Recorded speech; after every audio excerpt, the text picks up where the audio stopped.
Hello everybody. Welcome again back to the Spinalcraft server. My name is Exonerated, and I have been putting in the work. Lots of it. We've got set up 8 levels here of the sugarcane farm, and it has been going crazy. Had some issues. Wanted to show you folks something. One of the things that I've noticed is that each of these levels that we have here will spawn with mobs as well. So what I've decided to do is take a different approach and actually make this sugarcane farm double as a mob spawner. I turned around and layered the bottom layer here of hoppers, and all of those hoppers feed into a chest. And then in the middle, because mobs won't get sucked up by the hoppers, the mobs hit the lava and then die on a hopper that feeds a separate chest. So while this is made to harvest sugarcane, it will also have the ability to be a mob grinder as well, especially once I put a cap on it. You can see we're pretty far up here. I've did some measuring right now. We're at Y level 92. The top of that red level is something along the lines of Y level 128, which means I have another 10 levels to add to this sugarcane farm. But before I even get that far, I'm going to have to add a storage solution to the bottom of it. As you can see, I've got 64 hoppers and chest here. So the first thing I'm going to do today is go down and set up some storage for this section, and then we'll get on to our actual project for the day. So I'll be back in a minute. Alrighty, I'm back, and it's raining. It's actually been raining for like 3 in-game days, but went through, did a little bit more work on the sugarcane farm, decided storage was the biggest issue. So what I've done is chain down stacks of double chest on both sides. I have the hoppers that are in the center equally feeding to both sides of the chains. As you can see, I've already got almost 2 chests on both sides. And then I went through and did a little decorating. Wanted to open the space up some more, kind of awe-inspiring. 2 giant rows of sugarcane. And decided to use the sugarcane as a design element, hiding glowstone behind them every couple of blocks or so. That's pretty much that. Over here, I wanted to give you an idea of how I harvested it. This is on an auto harvest setup with the daylight sensor. Excuse me. Daylight sensor hits up, sparks this pulse shortener actually. This extends it and feeds it out around either side. I showed you guys last episode how I had the redstone feeding around into each of these torches, and then I used a torch column to go all the way up to subsequently light the pistons so that they could all fire. Haven't really worked on the exterior of the building yet, but I have gotten this set up. We've gotten quite a bit of sugarcane already, so I'm going to have tons and tons of paper for my villager breeder over there. And we got a lightning storm. If we were in 1.8, we could play around with creepers, but at any rate, just wanted to show you guys this real quick, and we're going to get on with today's project. What I'd like to do is work on an ice machine. A lot of folks have them. I personally don't have one yet. And Etho's designed recently on his single player with the ice cube tray that goes through, and it just all fired off. Wonder if I can get up there quick enough. Probably won't be up there quick enough for you to see any drops going down, but it can't hurt to check. Oh, zombies. And usually I have these areas lit up as well. Must have missed that row. I did.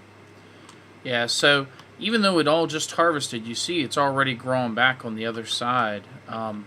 it produces a lot of sugar cane. Heaven help me when it gets all the way up another 10 levels or so. I don't even know what I'm going to do with that amount of sugar cane.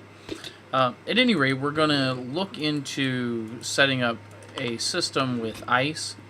I don't have vast amounts of ice. In fact, I only have a little bit of packed ice that I found when we first started the server.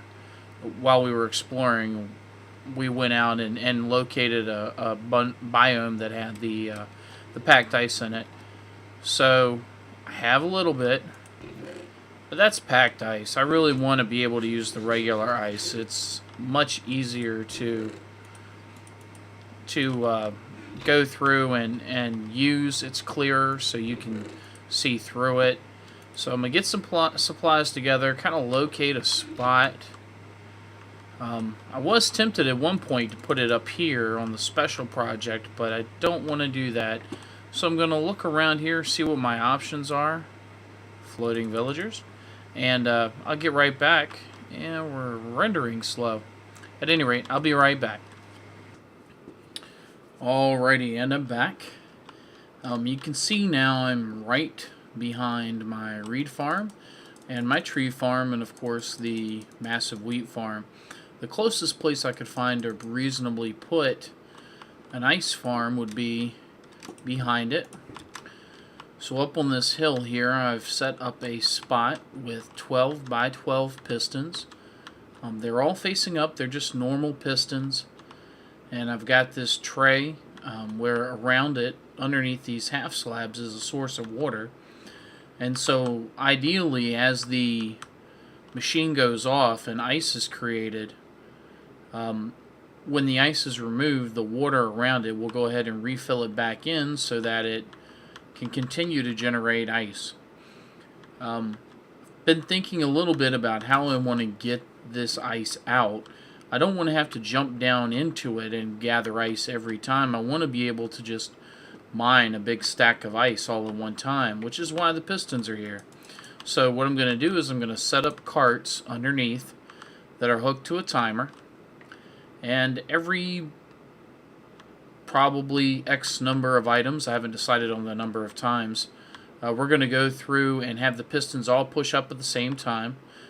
The water will come back in and backfill everything else, but the ice that's actually there will just get pushed up. And ideally, we'll get to a point where everything pushes up and we get a nice big block of ice. So I'm going to go ahead and hook up some rails real quick. We're going to go down underneath of it. Let's see here. We've got, this is our water source right there. So we need to get up underneath of it, and there's my shovel. My inventory is a mess. Alright, here we go. There's our water, just to confirm. So we need to be down here. There we go. Pistons. And again, we got it set up for 12 by 12. So we can get out this side here. I want that so I can see how far I'm running out here. I'm going to set up one end of these rails. They're going to run from one end to the other.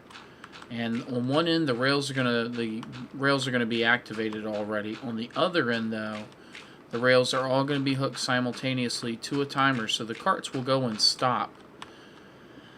And then they'll go, once the timer's activated, they'll run the whole length of the course real quick and push through.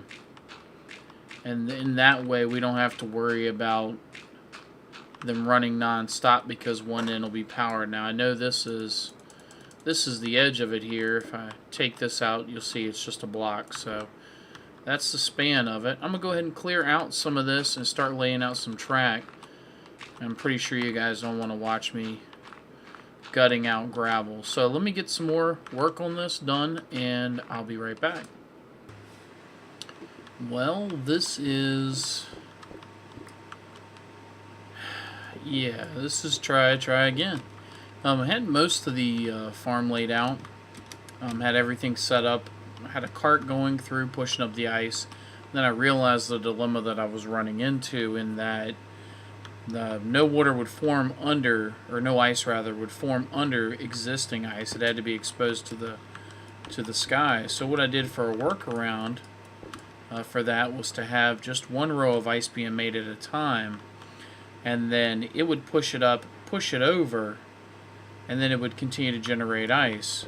The rest of the tray needs to be used just to box the ice up. So what I'm doing now is raising the rest of the tray another block level, because the bottom layer of ice will start right here, but all of my pistons are too low for that, unless I tore them all up and converted them to sticky pistons, and that's not something I want to do. It's just easier just to raise this level instead of having running back and forth to the main part of my base to change all those pistons out. So, well, and also, excuse me, later on when we get slime blocks, I'll be able to easily convert it just by using slime blocks to push everything up, as opposed to having to use what we have now with the sticky pistons and everything else. So I'm going to go ahead and continue trudging along, and next time I come back, everything should be wrapped up good and tight, and we should be good to go. Hey everyone, okay, I'm back. I've been doing some more work here. I've gone through and raised this entire row of pistons. This row, well, this block of pistons rather, is what's going to be used to form the ice into a huge cube. As you can see, the water will freeze over here. Once activated, the cart will come through, push this ice up one level so that it's on the same level as this one. The cart will run back and forth a few times, pushing up the ice each time it goes by, until it hits the maximum push limit of a piston. Then the ice, or the cart rather, will come back out this end, and what we're going to do is put one block too many. Set up this to run with, and I'm going to need some power here, I know. We're going to have this be an automatic cart feeder of sorts, so when it's done it loops back around, and that way we can make sure that we never have to actually maintain it. So for instance, you see we've got a little bit of ice right there. I'm going to go ahead and start it up. It goes through, pushes the ice up, and then it runs through, and here comes the plate, and it's going to push up ice, and it's going to go through the entire row. Now, if there's ice here, there's no way for the ice underneath to produce more. So what I've set up is a little, what rails are these? There we go, detector rail. And as the cart comes across the detector rail, rather, to land on its resting spot, it'll actually activate this row of pistons, just like that, pushing the ice over. So there will constantly be a row of ice pushing over. And once it reaches its maximum push limit, which is right here, it won't actually be able to push ice any further, and we'll be right where we need to be. Now, I had the cart come up this level here. I wanted to be able to park it on one spot. So I have the cart running off, and if it runs off with a one block space like this, it'll just drop straight down and situate itself right on the cart where you want it, or right on the rail rather where you want it. Now, wooden buttons are nice and all, but what we really want is the ability to go through and have this set up on a timer. And I do not see any. Okay, let me go get some sticky pistons and some comparators, and I'll be right back. Okay, and we're back. So like I was saying, I want to go through and set up this cart mechanism so that I don't actually have to sit here and constantly press that button for things to happen. So what I'm going to set up is I'm going to set up a timer to a pulse shortener, and there's that. We want to make sure that it just sends a pulse, and I grabbed the wrong block. That's funny. We're going to just set it up. That's okay, I got Grabble. I can use Grabble. So that it just gets a pulse. We don't want it to actually get like a prolonged signal.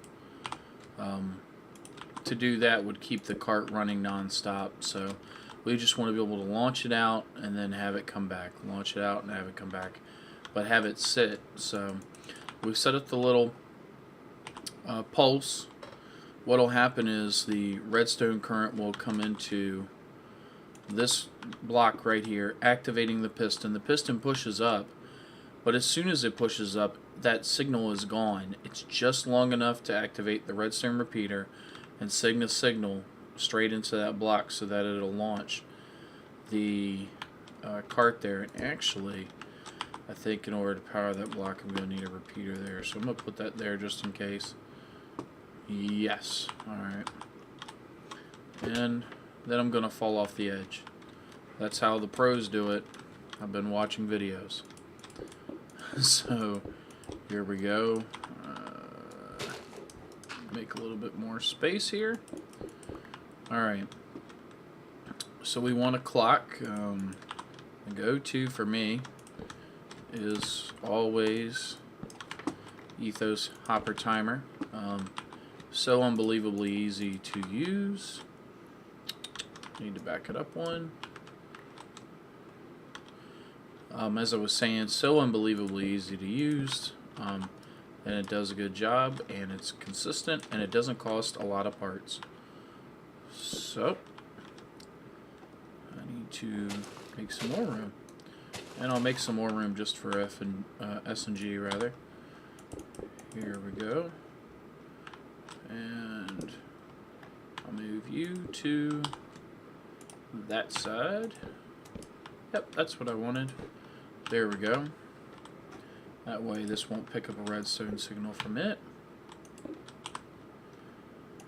And redstone. Redstone. And I needed 2 sticky pistons because I need them to fight over a redstone block, and they need to both grab onto it. Whoops. So there is that. And we're going to, I'm going to stick a lot of items in this. I want to give the tray enough time to freeze the whole row if possible. I won't actually be over here all the time, so it's okay if it takes a while to farm. Okay, so that's activated, and we'll actually piggyback off this signal. We're going to redstone dust into that repeater, and we won't get enough signal. Alright, so we will do this. And hopefully I don't cut myself there. I might have to raise that up or drop it down in order to. And that was not long enough to. And that's gonna break. Alright.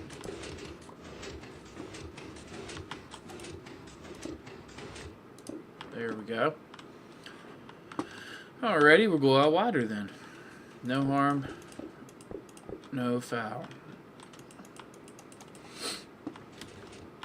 So the cart's going along. Now I'm going to reduce the number of items in here because the first couple of times I want to run it real quick just so I can make sure this has enough of a pulse to actually send the cart off.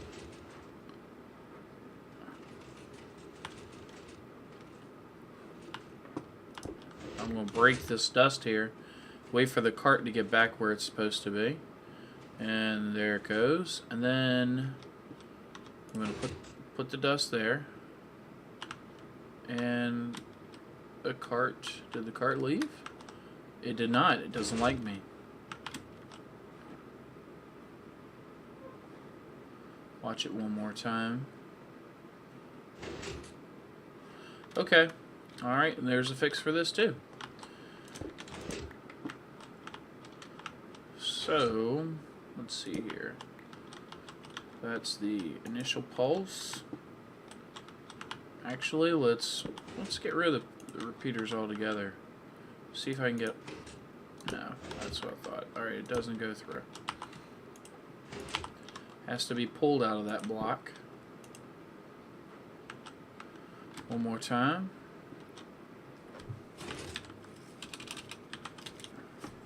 Still not enough. Alright, so what I need now is I need to add just enough length to this pulse that it goes ahead and powers the block.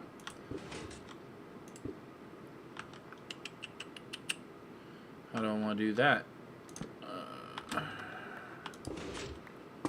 Redstone Pro in action here, folks. Alright, so what I'm going to do is I'm going to drop a piston and go after it, because I have iron for days, but I don't have the others. So here we go. I'm going to go through and get hit. Sneaky skeleton. There we go. And here goes our piston over here. This will give us a little room to work. And wrong block again. Okay. Cue the gravel.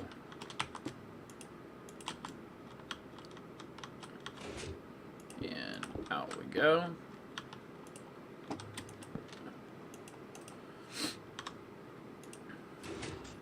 And that's pretty short. Okay. One this way, one this way. Get some more redstone dust. We're going to set a delay here. And that's a little sloppy on the redstone.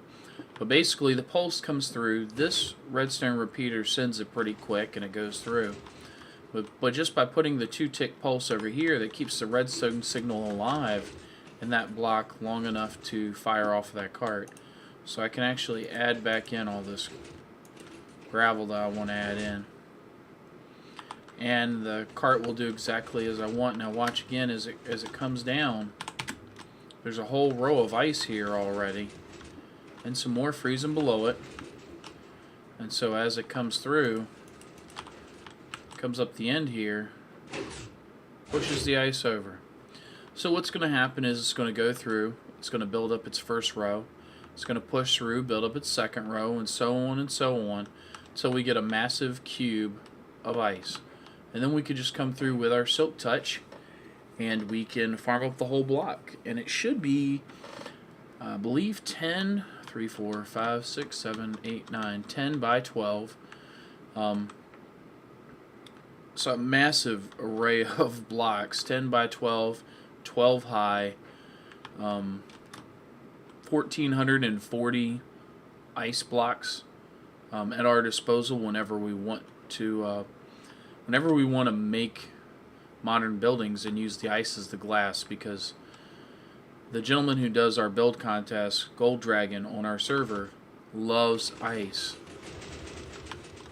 That's sarcasm, but it's good and going at a good pace. I'm going to leave it for a little bit to do its thing, and I'll come back when I have a whole block build up. I'll be back. I'm back. I am sitting at the ice farm, and wow.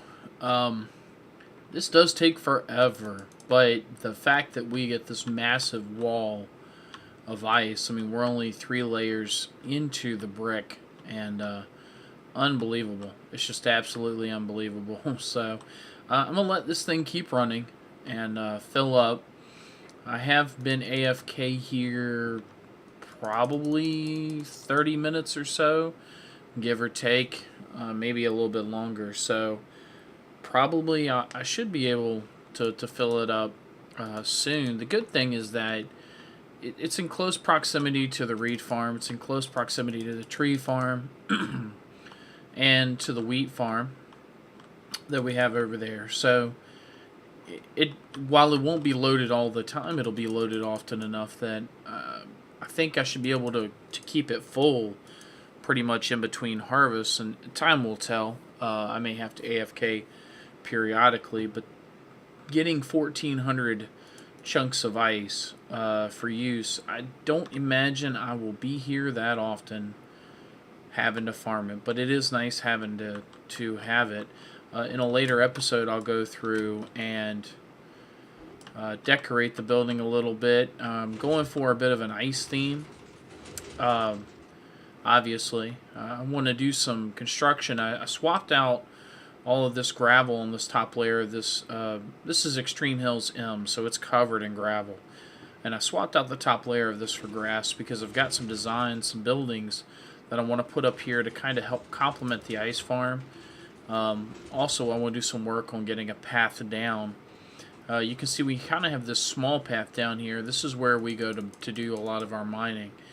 But want to work on a design to stagger a path kind of up here, and then we'll have some buildings, and we'll do that in a future episode up here. But everything seems to be working pretty good. Yeah. So I'll be back in a little bit once once all of this ice fills in. Alright, I'm back 8 hours later.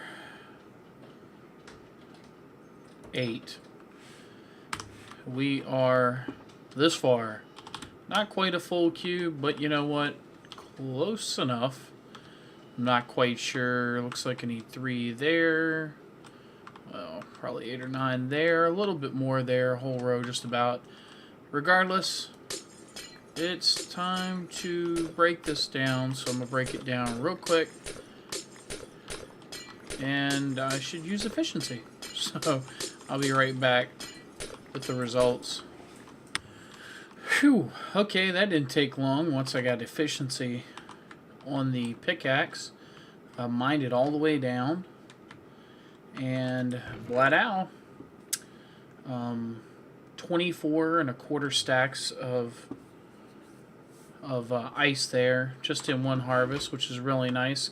Can't imagine actually going through that much ice in one row, but it's nice to have it, and this will continue to farm into infinity. I spent 10 hours today just sitting at this farm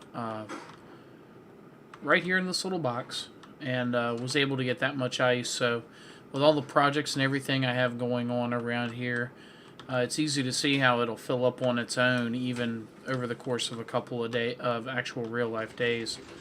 And here it goes again, pushing the ice up, and of course the cart will go all the way through, come back around, and then push the ice over, and begins again. So I want to thank you all for watching today. Come back and see me next time, where I'll be working on another wart farm. And don't forget to leave me a like. I do appreciate it. It certainly helps out tremendously. Subscribe, share, wink. Talk at you later. Bye.